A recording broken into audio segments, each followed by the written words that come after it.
Good morning. Thank you so much for being here. And let's dive into our practice. So my name's Kelly Skinner. If you don't know me, and it's really a privilege to hold space for you and guide you through your practice. So choose your comfortable seat, settle in. If you're in a chair, scoot to the edge of the chair so your feet are firmly planted on the earth and you're not laying back into the chair, spine is long.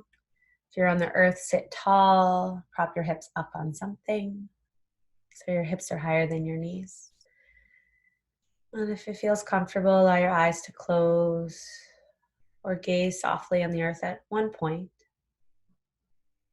And rest your hands in your lap or just on your thighs.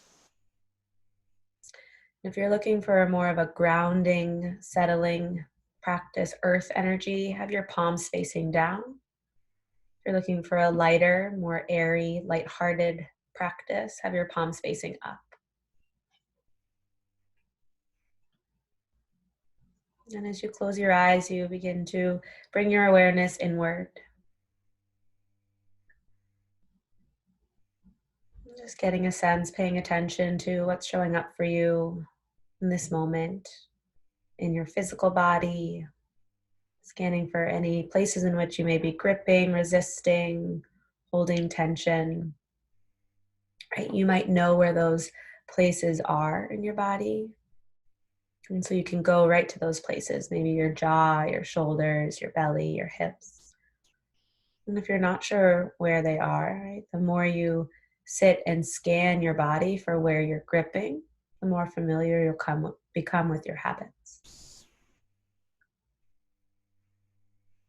And you're aware of thoughts, your attitude today, and your mood and emotions that are present.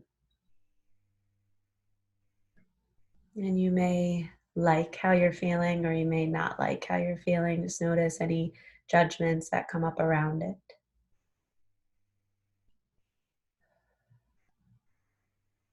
And in our meditation practice, we are working to hold whatever our experience is with acceptance, with kindness, with patience, right? Knowing it will shift. So learning to not get attached to the good, quote unquote, or the bad, quote unquote.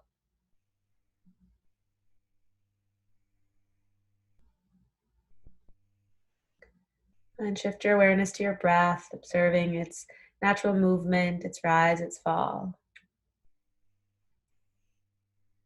Right? Your most loyal friend, right, is often what we call the breath. It's always there to support you, to give you life, but also to invite you back to the present moment. When your mind has wandered, when you're caught in thought, or worry, the future, uncertainty, or ruminating about the past, regret, right? You catch yourself as you're doing that, and you can choose to follow it if you feel it will serve you, or you can choose to come back to the present moment by finding your breath. Watching as the inhale rises, you fill up with breath. And as the exhale falls, you empty out of breath. That's your practice. Each time your mind wanders, you come back over and over and over again.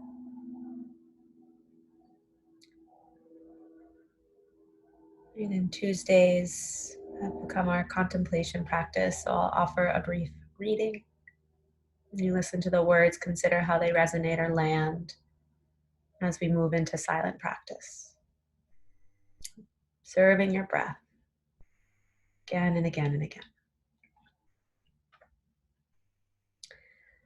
And this is a reading called Mary Oliver for Corona Times After Wild Geese. So it's inspired by Mary Oliver's poem Wild Geese. And it's written by Andre Cousereau, who was a professor at St. Mike's College in Vermont. You do not have to become totally Zen. You do not have to use this isolation to make your marriage better, your body slimmer, your children more creative. You do not have to maximize its benefits by using this time to work even more, write the best-selling Corona diaries, or preach the gospel of Zoom. You only have to let the soft animal of your body unlearn everything capitalism has taught you, that you are nothing if not productive, that consumption equals happiness, that the most important unit is the single self, that you are at your best when you resemble an efficient machine. Tell me about your fictions, the ones you've been sold, the ones you sheepishly sell others, and I will tell you mine. Meanwhile, the world as we know it is crumbling. Meanwhile, the virus is moving over the hills, suburbs, cities, farms, and trailer parks. Meanwhile, the news barks at you, harsh and addicting, until the push of the remote leaves a dead quiet behind. A loneliness that hums as the heart anchors. Meanwhile, a new paradigm is composing itself in our minds, could birth at any moment if we clear some space from the same tired routines. Remember, you are allowed to be still as the white birch, stunned by what you see, uselessly shedding your coils of paper skins because it gives you something to do. Meanwhile, on top of everything else you are facing, do not let capitalism co-opt this moment, laying its whistles and train tracks across your weary heart. Even if your life looks nothing like the Sabbath, your stress boa constricting your chest. Know that your antsy kids, your terror, your shifting moods are no less sacred than a yoga class. Whoever you are, no matter how broken, the world still has a place for you. Calls to you over and over, announcing your place as legitimate, as forgiven.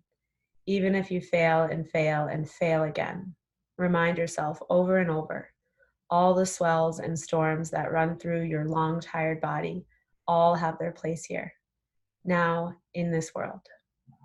It is your birthright. You be held deeply, warmly, in the family of things, not one cell left in the cold. Silent practice.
And draw a deep breath in through your nose, filling up.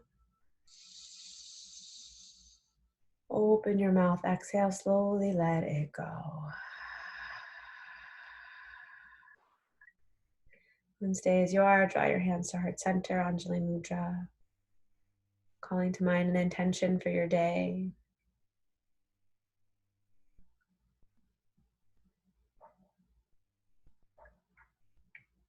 Perhaps allowing whatever it is you're feeling today to be okay, to see the beauty around you and count your blessings. And if you'd like to dedicate the merit of your practice to benefit someone else, a group of people, or a place, doing that now.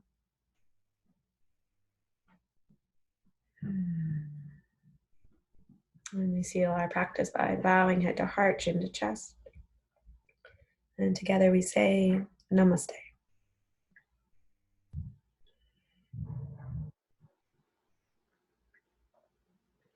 Have a beautiful rest of your day. Thank you all so much.